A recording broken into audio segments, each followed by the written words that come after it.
Story blossoms, এখানে গল্প জড়িয়ে ফেলে মায়ায়।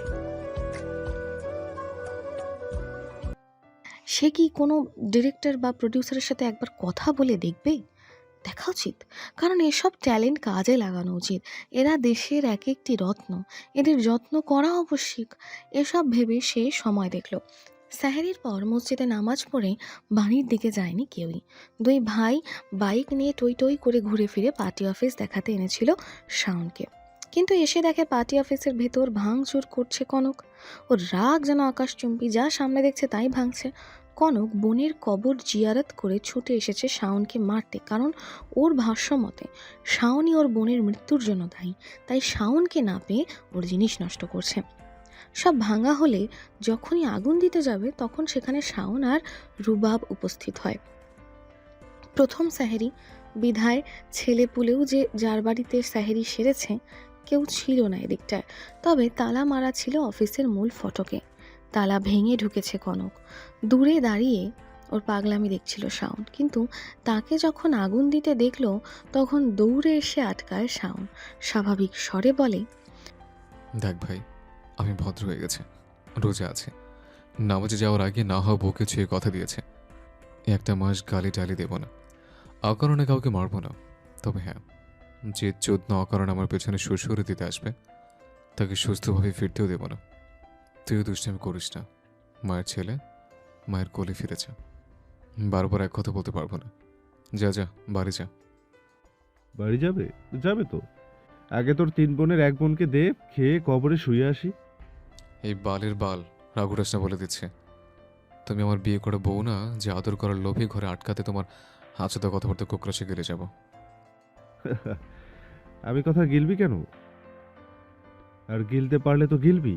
যে ছেলে দিনের বেলা বোন বোন করে মুখে ফেনা তুলে ফেলে, রাতের বেলা আবার ঠিকই বোনের কথা খোলাখুলি গালাগালির বাদ রাখে না কিছু, সে আমার কথা এত সহজে গিলতে পারবে না। তবে তুই জিনিয়াস রে সায়ন, তুই গিলতেও পারোস। বোনদের নিয়ে নোংরা কথা সহ্য হয় না শাওনের। মাথা এলোমেলো হয়ে যায়, মেজাজ সামলানো দায় হয়ে পড়ে। এখনই হচ্ছে, তাই সে চোয়াল শক্ত করে পুনরায় সাবধান করল। লাস্টবার বলছি, মুখে লাগাম দে। কনক যেন এবার আরও ক্ষিপ্ত হয়ে উঠল। বোনের কবরে অনবরত হাত বুলানোয় ওর হাতে এখনো মাটি লেগে আছে। সেই মাটি হাতে শাওনের টি শার্টের কলার চেপে ধরে বলল, ওই মাদারবোর্ড, কেন লাগাম দেব? বল কেন? আমার সাথে শত্রুতা, আমাকে খুন করতি, আমার বোনের দিকে কেন হাত বাড়ালি? কেন এত কষ্ট দিয়ে মারলি আমার বোনটাকে? কেন মারলি বল? আমি তোর 3 বোনের কাউকে অসম্মান করেছি, বাজে টোনে কথা বলেছি? তবে তুই কেন করলি? আজ কয়েকটা দিন আমার বোনটা আমাকে ভাইয়া বলে ডাকে না, ঘরে ফিরলে ছুটে আমার কাছে আসে না, আমার মা আমার সাথে কথা বলে না। ভাইয়া ডাক শোনার জন্য বুক জ্বলে যাচ্ছে। আমার পুরো দুনিয়া অন্ধকার করে দিয়েছিস তুই। তোকে আমি ক্ষমা করব না, কখনো না। আজ এক অসহায় ভাই হয়ে অভিশাপ দিচ্ছি, তুইও জীবনে একবার হলেও আমার জায়গায় এসে দাঁড়াবি। আল্লাহ যেন তোকে দাঁড় করায়। আমার চোখের পানি যেন তোর জীবনে অভিশাপ হয়ে আসে। আমার মতো তুই একবার ভাইয়া ডাক শোনার জন্য পাগল হয়ে যাস।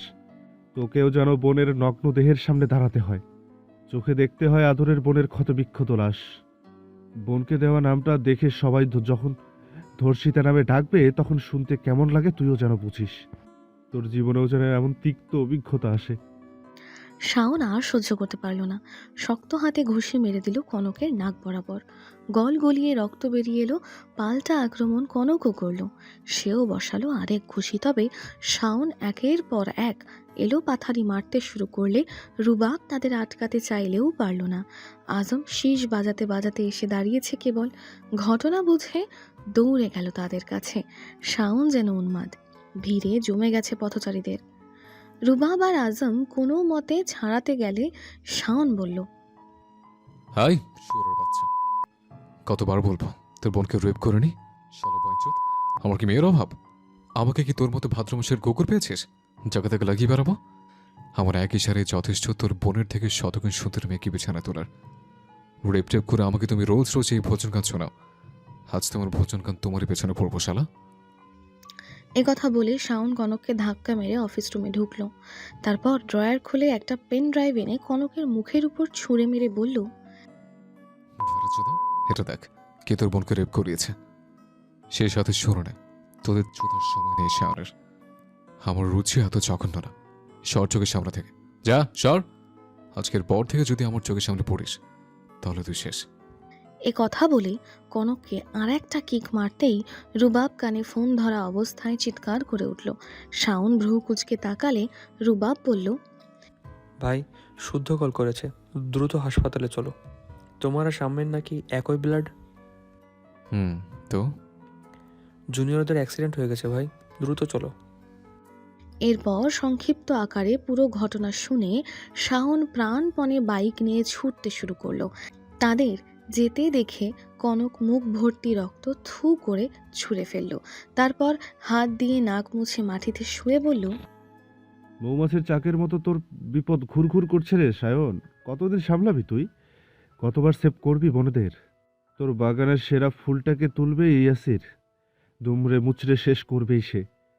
আজকাল তোর সময়টা খুব ভালো যাচ্ছে রে, তবে ভালোর পরে মন্দের আসন তা ভুলে যাস না।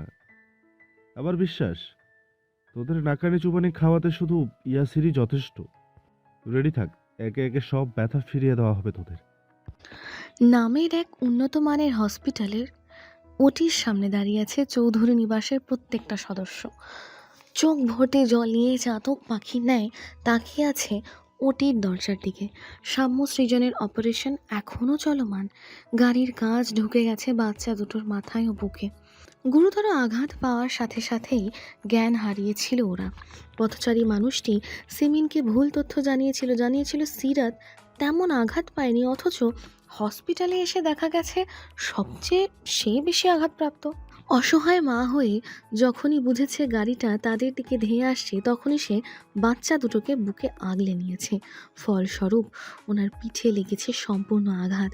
ডক্টরদের ধারণা মতে মেরুদণ্ডের হাড় ভেঙে গেছে ওনার। পরীক্ষা করা হয়েছে, রিপোর্ট পেলে জানা যাবে মোট কয়টা হাড় ভেঙেছে। এদিকে সাম্য আর সৃজন যমজ, জন্মগত ত্রুটি থাকায় কম বয়সে বেশি পাওয়ারের চশমা পড়ে। এখন আবার এত ওদের বড় অ্যাক্সিডেন্ট হলো, মাথায় নাকি আঘাত পেয়েছে। তিনজনেরই ক্রিটিক্যাল অবস্থা। তাদের চিন্তায় সকলে অস্থির। পথচারীরা প্রথমে যে হসপিটালে ভর্তি করেছিল সেখান থেকে ইমিডিয়েট এখানে আনা হয়েছে। এই হসপিটালে সবসময় বিদেশি ডক্টরদের আনাগোনা থাকে। চিকিৎসার মানও অনেক উন্নত। তাছাড়া এই হসপিটালে শুদ্ধ সহ ওর সব ফ্রেন্ডদের শেয়ার আছে। কাজের সূত্রে চেনা জানা পরিচিত ডাক্তাররাও আছে। নিউরোসার্জন, স্পাইনাল স্পেশালিস্টের জরুরি মিটিং বসেছে। ওনারা সবাই এক একজন যুক্তরাষ্ট্র, ফ্রান্স, জার্মানি, ইতালির নামকরা ডক্টর। রিপোর্টে সিরাতের অবস্থা বুঝে ব্যবস্থা নেবেন। আর সাম্য সৃজনের মাথার জন্য নিউরোলজিস্ট মিস্টার জুম এবং নিউরোসার্জন ইমালিনিয়ার তত্ত্বাবধানে সাম্য সৃজন সম্পূর্ণ সুস্থ না হওয়া অবধি ওনারাই বেস্ট চিকিৎসা করে যাবেন। তিনজন গুরুতর আহত হওয়ায় তিনজনেরই ইমিডিয়েট রক্ত প্রয়োজন। হসপিটাল কর্তৃপক্ষ চেষ্টা করে যাচ্ছেন সব দিক সামাল দেওয়ার, কিন্তু সাম্যের শরীরে অন্যের রক্ত স্যুট করছে না। এক ব্যাগের খানিকটা রক্ত ওর শরীরে প্রবেশ করা মাত্রই ওর শরীরে দেখা যাচ্ছে লাল লাল গুটি। ডক্টরটা ব্যাপারটা খেয়াল করা মাত্রই রক্ত দেওয়াও বন্ধ করে দিয়েছে। কথা জানা মাত্রই শুদ্ধ রুবাবকে কল করে জানিয়েছে সে আর শাওন যেখানেই থাকুক হসপিটালে যেন উপস্থিত হয়। ওর কল পেয়ে ঝড়ের গতিতে উপস্থিত হয়েছে দুই ভাই। রোজা অবস্থাতেই শুয়ে পড়েছে ছোট ভাইদের রক্ত দেওয়ার জন্য। সাম্যকে রক্ত দিল শাওন। সৌভাগ্যবশত এবার আর কিছু হলো না সাম্যের। সৃজনের রক্ত মিলে শীতলের সাথে। বাড়িতে এই দুজনের রক্ত আবার ও পজিটিভ, কিন্তু শীতলের বয়স কম, ওজন কম। এর আগে কাউকে রক্তও দেয়নি সে। তাছাড়া বাচ্চা মেয়েটা রোজা আছে, তাই শীতলের রক্ত নিতে কেউ রাজি না। শীতল বারবার অনুরোধ করেও কাউকে রাজি করাতে পারল না। তখন সে শুদ্ধর সামনে দাঁড়িয়ে ফোপাতে ফোপাতে বলল, আমার ছোট ভাইরা কষ্ট পাচ্ছে, তাদের রক্তের প্রয়োজন। আমার দেহে অনেক রক্ত থাকার পরেও যদি ভাইদের রক্ত দিতে না পারি তাহলে নিজেকে মাফ করতে পারবো না শুদ্ধ ভাই। প্লিজ আমাকে আমাকে রক্ত দিতে দিন। শুদ্ধ নির্বাক দৃষ্টিতে তাকিয়ে আছে। তখন থেকে সমানে কেঁদেই যাচ্ছে। শীতলের কথা শুনে বড়রা এগিয়ে এলেন। শাওয়ান চৌধুরী চোখ মুছে শীতলের দুই হাতে চুমু এঁকে ভেজা কণ্ঠে বললেন,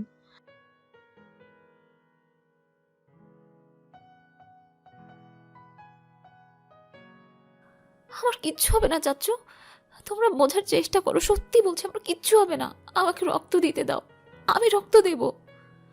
শীতল নিজের কথায় অটল, সে রক্ত দেবে। এই সময় মেয়ের জেদ দেখে সিমিন দুম করে একটা কিল বসিয়ে দিলেন শীতলের পিঠে। শীতল ঠোঁট উল্টে কেঁদে কেঁদে বলল, নিবে না তোমার রক্ত? সত্যি নিবে না?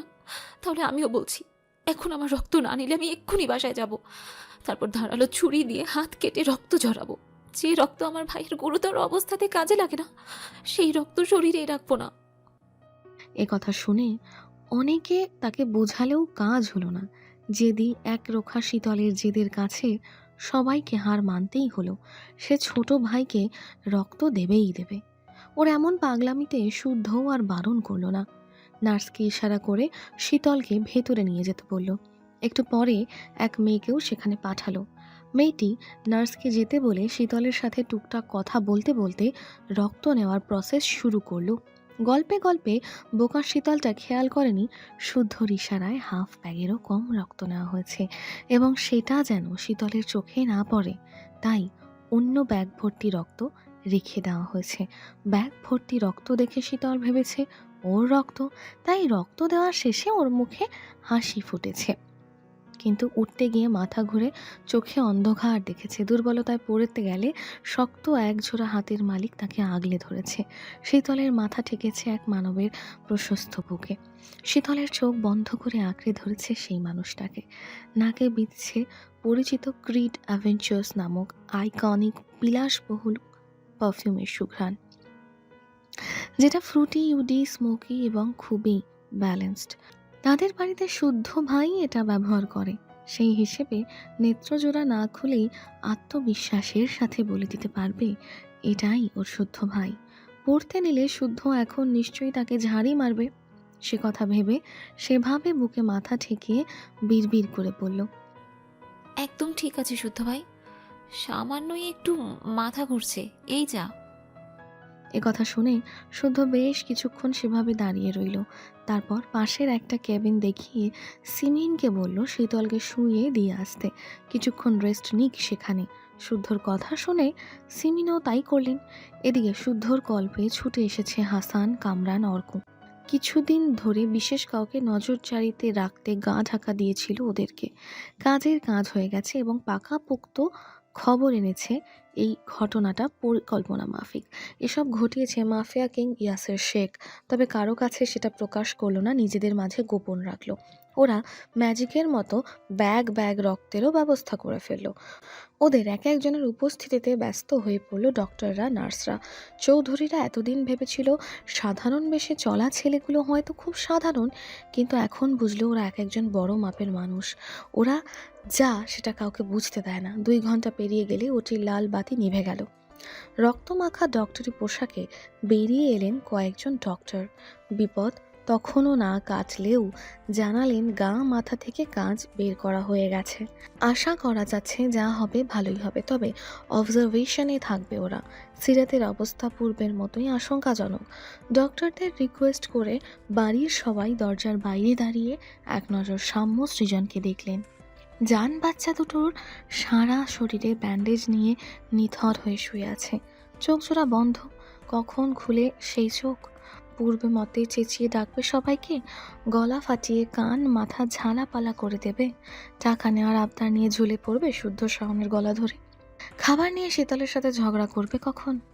এই প্রথম রোজা, প্রথম ইফতার, হরেক রকমের ইফতার নিয়ে শেষে মারামারি করবে না ভাই বোনরা? আলুর চপ কে কার ডিমের চপ কেড়ে খেতে পারে এই নিয়ে দুষ্টু বুদ্ধি আটবে না? কবে হবে এসব, কখন হবে? এসব ভাবতে ভাবতে সবাই কাঁদতে কাঁদতে মন থেকে দোয়া করলেন। রোজাদারের দোয়া মহান আল্লাহ ফেলবেন না নিশ্চয়ই। ঘড়িতে তখন বিকাল 4:30। শীতল চুপ করে চোখ বন্ধ করে শুয়ে আছে কেবিনের বেডে। এখনো মাথা ঘুরছে ওর, খুব দুর্বল লাগছে। রক্ত দেওয়ার আগে বোঝেনি এত খারাপ লাগবে। রোজা থাকায় কিছু খেতেও পারছে না, ঘুম আসছে না। সিমিনের থেকে শুনেছে সাম্য সৃজন নাকি ভালো আছে। ডক্টর বলছে খুব তাড়াতাড়ি সুস্থ হয়ে বাড়ি ফিরে যাবে। এ কথা শুনে সে মহান আল্লাহর কাছে শুকরিয়া জানাচ্ছে প্রতিটি ক্ষণে। কিন্তু চিন্তা হচ্ছে ওর মেজমার জন্য।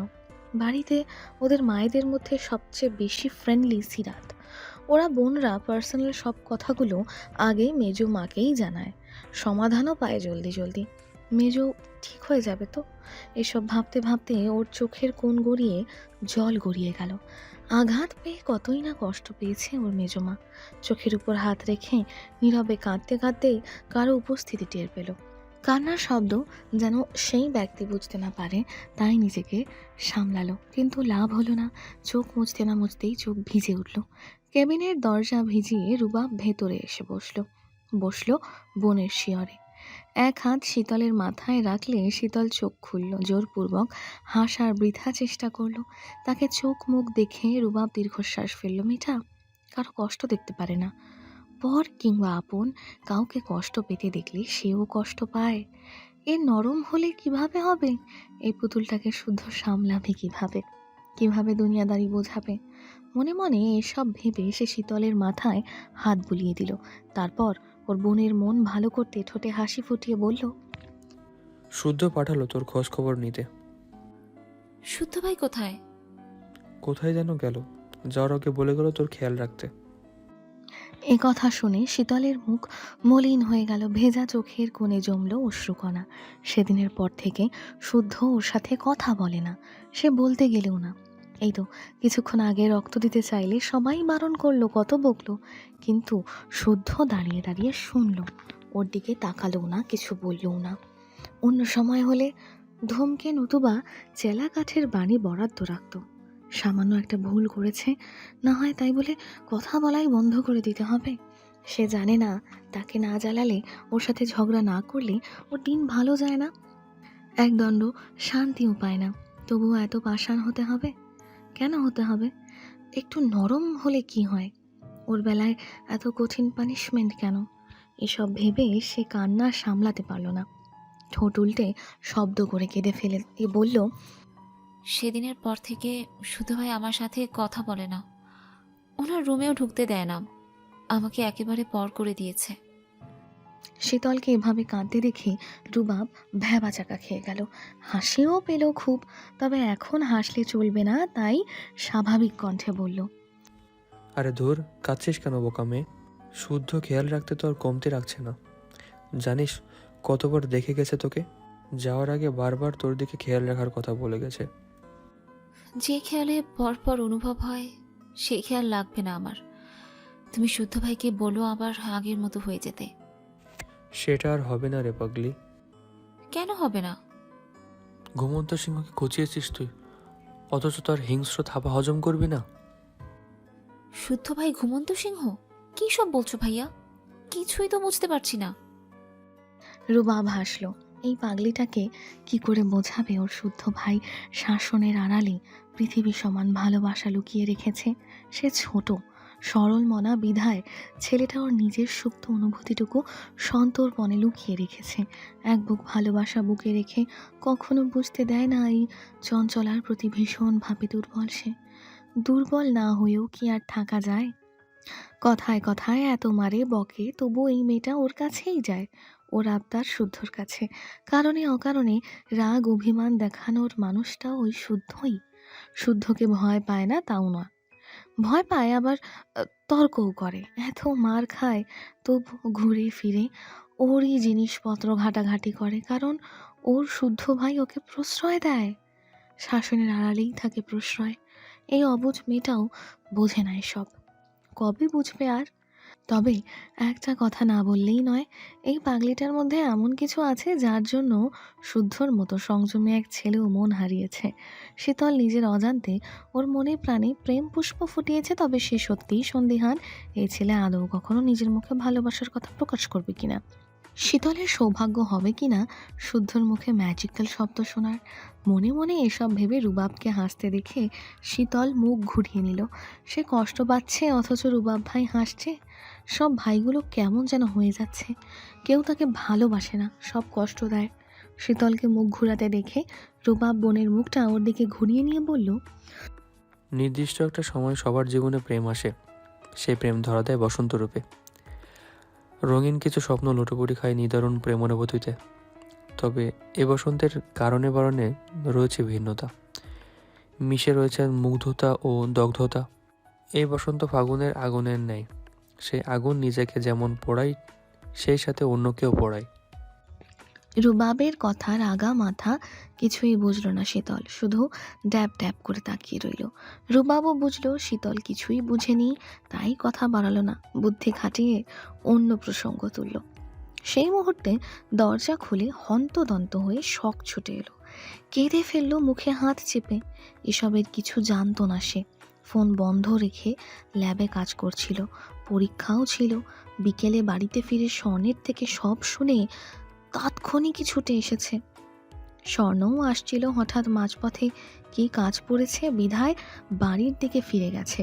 শখ শীতলের মাথায় হাত বুলাতে বুলাতে দু বোন নীরবে কাঁদল। তখন রুবাব ওদের ধমকে থামালো, দুজনকে চোখে মুখে পানি দিয়ে আসতে বলে উঠে দাঁড়ালো। ইফতারের সময় হয়ে এসেছে, বাড়ির সবাই রোজার আছে। এত টেনশনে ভুলে গিয়েছিল, তাই ইফতারের ব্যবস্থা করতে দ্রুত পায়ে কেবিনের বাইরে যেতে হসপিটাল ম্যানেজার এসে জানালো সবার জন্য ইফতারের আয়োজন করা হয়েছে, ইফতার গ্রহণ করলে খুব খুশি হবে। সবাই এটাও বুঝলো শুদ্ধর কারণে স্পেশালভাবে সেবা পাচ্ছেন ওনারা। এদিকে শুদ্ধ, শাওন, অর্ক, হাসান, কামরান কেউ নেই আপাতত, বাড়ির কয়েকজনই আছে হসপিটালে। সেই মুহূর্তে শুদ্ধও জানালো হসপিটালে ইফতার সেরে নিতে এবং ইফতারের পর শীতলকে বাড়ি পাঠিয়ে দিতে। অবলা গরুর গায়ে নাম্বার বসাতে চামড়া পুড়িয়ে দেওয়া হয়, যাতে সেই নাম্বার কোনোভাবেই না ওঠে। তেমনি তোমার শরীরে আমি আমার নাম সেভাবেই খোদাই করব শীতল রানী, যেন আমার নামটা তোমার শরীরে জ্বলজ্বল করে। সেই নামের উপর আমি চুমু খাবো, চুমুতে চুমুতে ভিজিয়ে দেবে তোমার নরম কায়া, শিহরিত হবে তোমার সর্বাঙ্গ। আহা, সেদিনের অপেক্ষায়। কথা বলে ইয়াসির ল্যাপটপের দিকে তাকিয়ে হো হো করে হেসে উঠল। ল্যাপটপে জলজল করছে শীতলের হাস্যজ্জ্বল ছবি। মেয়েটাকে দেখলেই খুব করে ছুঁতে ইচ্ছে করে। এত আদুরে কেন মেয়েটা? পবিত্র একটা ভাব রয়েছে সর্বাঙ্গে। আচ্ছা, মোমের মতো ফর্সা ত্বকে ওর কঠোর স্পর্শ সহ্য করতে পারবে শীতল রানী, নাকি অসহ্য হয়ে এই ভাইদের রক্ত দেখে যেভাবে কেঁদেছে সেভাবে কাঁদবে? কাঁদলে কাঁদুক না, কিছু কিছু ক্ষেত্রে কাঁদা ভালো। একা একা বিড়বিড় করে সে রেড ওয়াইনের বটল থেকে ঢক ঢক করে ওয়াইন গিলল। বাম পা থেকে ঝরঝর করে রক্ত ঝরছে, আর নতুন কি? এসবে অভ্যস্ত সে। তবে আশ্চর্যের ব্যাপার, তাকে স্যুট করেছে একটি মেয়ে। মুখে ছিল কালো কাপড়ে বাঁধা অদ্ভুত সুন্দর দুটো চোখ, হাতের নিশানা অবাক করার মতো। কে সে? সে কেন ওর উপর হামলা করলো? তাকে তো কখনো দেখেনি, চেনেও না, তবে এক পলক দেখে মনে হয়েছে সে যেন এক অগ্নিকন্যা। তখন পালাতে গিয়ে গাছের কাঁটার আঁচড় লেগেছে বুকে, গালে, গলায়। মেয়েটার পর ঘন্টার খানেকের ব্যবধানে আরও দুবার আক্রমণ হওয়ায় বুঝতে বাকি নেই স্বয়ং শুদ্ধ এসেছিল ওখানে। তবে ভীষণ মজা পেল শুদ্ধ সব জেনে যাওয়ায়। প্রথমে আদরের বোন কিডন্যাপ, এরপর ছোট ভাইদের গুরুতর অ্যাক্সিডেন্ট। আহারে, এখন সে খ্যাপা সারের রূপ ধরবে এ কথা ভালো করে জানে। আচ্ছা, ছানা দুটোকে একেবারে মেরে দিলে কেমন হয়? মারলে শুদ্ধ শাওন কতটা তর পাবে? দূর, ওদের কথা ভাবলে নেশা জমবে না। সেসব কথা আপাতত বাদ বলে চোখ বন্ধ করে হেলান দিয়ে বসলেও পুনরায় ওর মাথায় ঘুরপাক খেতে লাগলো সাহসী মেয়েটির কথা। মেয়েটি কে? আচ্ছা, চৌধুরী বাড়িতে এমন কোনো মেয়ে আছে নাকি যার নিশানা এত নিখুঁত, এত চমৎকার? এ কথা ভেবে সে উঠে বসলো। ঠোঁটে চিমটি কাটতে কাটতে ভাবতে লাগলো ঘন্টা চারেক আগের ঘটে যাওয়া ঘটনা। রাত তখন 2:30, অমাবস্যার রাত বিধায় ঘুটঘুটে অন্ধকার চারিপাশ। এমন সময় চন্দ্রবিন্দু নিকেতন নামে ভাঙা বাড়ির সামনে দাঁড়িয়ে আছে এক মানবী। বয়স আন্দাজ করা না গেলেও ধারণা মতে উচ্চতা 5'5", পরনে ব্ল্যাক জিন্সের সঙ্গে লেডিস লেদার জ্যাকেট, মাথায় হেলমেট। সে গত 2 সপ্তাহ যাবৎ ঝাউবনের আড়ালে দাঁড়িয়ে বাড়ির দিকে তীক্ষ্ণ নজর রাখে। কেন রাখে? কে সে? এসব জানে না ইয়াসির, তবে অন্ধকার রুমে বসে গতকাল থেকে মেয়েটাকে দেখে মিটিমিটি হাসছে। লুকোচুরি খেলা পছন্দ করে না। আজ যাবে নাকি নারীটির মুখ দর্শন করতে? গেলে মুখই দেখবে এ কথা দিতে পারছে না যদিও, কারণ সে নারী লোভী, নারী দেহ নেশার মতো টানে তাকে। রেড ওয়াইন আর নারীতে বিশ্রীভাবে আসক্ত সে। কি আর করার, পুরনো অভ্যাস তো, ছাড়ার ইচ্ছে নেই যদিও। মনে মনে এসব ভাবতে ভাবতে সে ভাঙা বাড়ির পেছনের দরজা দিয়ে বের হলো। নিঃশব্দে চলাফেরা করায় পারদর্শী সে, কিন্তু গিয়ে দূরে থেকে খেয়াল করলো মেয়েটি সেখানে নেই। পালিয়ে গেল নাকি? আশেপাশেও নেই। কাউকে না কাউকে দেখে ইয়াসির শীষ বাজালো। মুহূর্তে ওর মতো করে আর একটা শীষ বাজলো। অবাক হলো ইয়াসির, ওই মেয়েটা নাকি শীষ বাজাতেও পারে। বাহ, দারুণ তো। তা আর কি পারে সে? তবে শত্রুকে দুর্বলভাবে নেওয়ার বোকা সে নয়। ওর প্যান্টের পকেট থেকে পিস্তল বের করে হাতে নিতেই একটা গুলি চলে গেল ওর কানের পাশ দিয়ে। নিশানা দেখে হাসলো সে। এর সাথে খেলাটা খুব জমবে মনে হচ্ছে, তবে খুকির বুকে পাটা আছে বলতেই হয়। ইস, তাকে এক নজর দেখায় মনটা আঁকু পাকু করছে। এ কথা ভেবে পা বাড়াতেই জঙ্গলের শুকনো গাছে দাউ দাউ করে আগুন জ্বলে উঠল। আগুনের আলোয় দেখা গেল কালো কাপড়ে মুখ বাঁধা এক নারীর মুখ। উফ উফ, দারুণ দুটি চোখ, চোখেও যেন অগ্নিবর্ষণ হচ্ছে। ইয়াসির তাকে আপাদমস্তক দেখে জিহ্বা দিয়ে ঠোঁট বিছিয়ে একটি বাক্য উচ্চারণ করলো, অগ্নিকন্যা। তবে এই শব্দ উচ্চারণ করার আগেই মেয়েটি শুট করে বসলো ওর বুক বরাবর। শুদ্ধ শাওনকে বাড়িতে পাঠিয়ে পুনরায় এসেছে হসপিটালে। যা লাগবে হসপিটাল থেকে ব্যবস্থা করা হবে। সারাদিন রোজা থেকে দৌড়াদৌড়ি করে প্রায় সবাই ক্লান্ত। তাছাড়া মেডিসিনের প্রভাবে পেশেন্টরা ঘুমাচ্ছে। এখন এখানে আপাতত সবাই না থাকলেও চলবে। রুবাবকে বলেছিল বাকিরা যেন বাড়িতে পাঠিয়ে দেয়। বাকিরা সে থাকবে হসপিটালে। রুবাবও ওর কথা মতো তাই করেছে এবং শুদ্ধকে কলে জানিয়েছেও তা। কিন্তু শুদ্ধ এসে দেখে রুবাবের কাঁধে মাথা রেখে ঘুমাচ্ছে শীতল। ওকে দেখে রুবাব ইশারা করলো কথা বলতে না, কারণ কেবলই ঘুমিয়েছে মেয়েটা। শুদ্ধর বিরক্ত মুখে তাকিয়ে বিড়বিড় করতে করতে চলে গেল নার্সের সাথে কথা বলতে। আর কোনো সমস্যা হয়েছে কিনা জানা দরকার। না, তেমন কোনো সমস্যা হয়নি দেখে ফিরে এলো আইসিইউ এর সামনে। তারপর ধীর কণ্ঠে রুবাবকে বলল, তুইও বাড়ি চলে যা। কিন্তু শীতল? ওটা তো ঘুমালে মরা গরু, এভাবে কেউ ঘুমায়? ঘাড় ব্যথা করবে না? দাঁড়া, ওকে কেবিনে শুইয়ে দিয়ে আসি। আবার একটা কথা যদি শোনে বেয়াদবটা, মাঝে মাঝে ইচ্ছে করে থাপড়ে দাঁত ফেলে দিতে। থাক, বকিস না। না বকবো না, কোলে তুলে নাচবো। এ কথা বলতে বলতে শুদ্ধ রুবাবের কাঁধ থেকে শীতলের মাথা নিজের বুকের কাছে নিল। এরপর ধীরে সুস্থে শীতলকে কোলে তুলে হাঁটা ধরলো কেবিনের দিকে। রুবাব ঠোঁট কামড়ে মৃদু হাসলো। ভালোও নাকি বাসে না, আবার যত্নেরও কমতি রাখে না। শীতলকে ঠিকঠাকভাবে শুয়ে দিয়ে এসে রুবাবকেও চলে যেতে বলল। এদিকে সেহরির সময় হয়ে আসছে।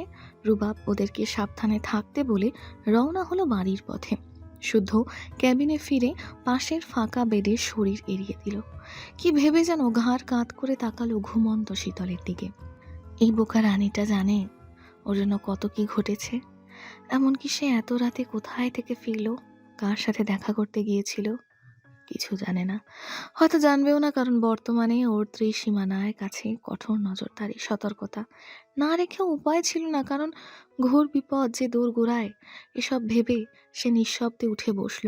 রক্ত নেওয়ার সময় যেখানে সূচ ফোটানো হয়েছিল সেখানে লাল হয়ে আছে।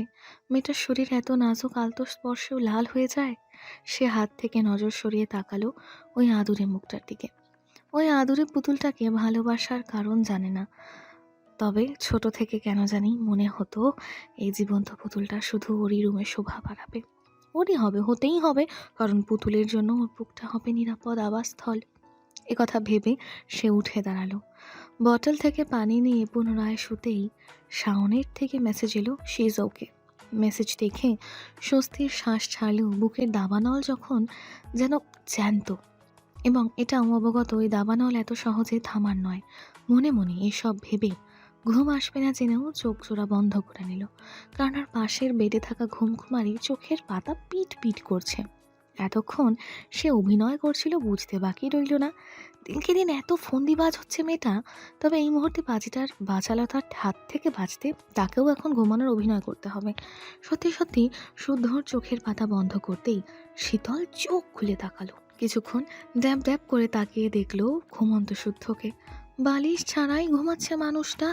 সে উঠতে গেলে হতচ্ছাড়া বেড শব্দ করতেই চোখ বড় বড় হয়ে গেল। যখন দেখলো শুদ্ধর ঘুম ভাঙেনি তখন হাঁপ ছেড়ে বাঁচল যেন। অতঃপর সে বেড থেকে নেমে কেবিনের বাইরে গেল। তাকে যেতে দেখে শুদ্ধ ভ্রু কুঁচকে মাথা উঁচিয়ে তাকালো। পাক্কা 1 মিনিটের মধ্যে কেবিনে না এলে চড়িয়ে ভেতরে আনবে বলেও ভেবেও নিল। মিনিট না 40 সেকেন্ডের মাথায় ফিরে এলো শীতল। সাম্য, সৃজন ও সিরাতকে দেখতে গিয়েছিল। সব ঠিকঠাক দেখে কেবিনে এসে নীরবে পায়চারি করলো। নখ কামড়াতে কামড়াতে শুদ্ধর দিকে 2-1বার উকি ঝুঁকিও মারল। সে ঘুমাচ্ছে ভেবে এক বুক সাহস নিয়ে এগিয়ে গেল। তারপর ধীরে ধীরে শুদ্ধের মাথা ধরে বালিশে রাখলো। শুদ্ধর কাঁচা ঘুম না ভাঙিয়ে কাজটা করতে পেরে মিষ্টি করে হাসলো। তারপর কিছুক্ষণ শুদ্ধর মুখপানে তাকিয়ে বিড়বিড় করলো। এই যে বিশুদ্ধ পুরুষ, আমাকে ভালোবাসতে শেখাবেন। দক্ষিণা হিসেবে না হয় আমার আমিটাকেই দিয়ে দেব। কথা বলে একটু থামলো। তারপর মুখ বেঁকিয়ে শুদ্ধর টিকালো নাকের উপর আলতো করে টোকা মেরে পুনরায় বলল, এই নাকের টোকায় এত রাগ কেন শুনি? এখন এক ঘুষিতে নাক ফাটিয়ে নেই। একটা ভুল করেছি না হয়, তাই বলে কথা বলে বন্ধ করে দিতে হবে? একটা তো সুযোগ দিন, আর কষ্ট দেব না তো। ওই ফুলটাই না হয় ফুল করে ভালোবাসার সময় আপনার কাছে অর্পণ করব। শীতল আপন মনে বিড়বিড় করে কথাগুলো বলে দ্রুত সরে এলো। কখন উঠে যায় বলা যায় না, কি দরকার এত রিস্ক নেওয়ার। তারপর সে উঠে এলো, এসে ওর বেড়ে শুয়ে চোখ জোড়া বন্ধ করে নিল। অথচ শীতল টেরও পেল না পাজি পুরুষটা সব শুনেছে। সব শুনে শুনে মনে মনে হেসে কুটি কুটি হচ্ছে। এবং এই শান্তরূপী পুরুষটা ঘন্টা 3 আগে কি কাণ্ডই না ঘটিয়ে এসেছে। ঘন্টা 3 আগের কথা।